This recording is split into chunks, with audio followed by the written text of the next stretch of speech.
My lacinato kale is growing so beautifully in this high tunnel, free of disease, beautiful green plants. And I want to talk about the importance about watering. When you water your plant, you want to make sure to water at the base, not from overhead. Because if you water from overhead, you're going to moisten the leaves and have a better chance of having some type of disease.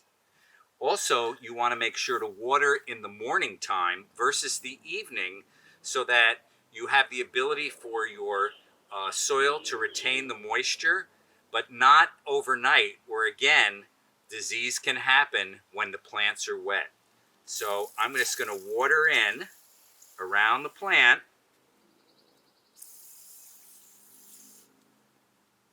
And bingo, that's it. We're in good shape.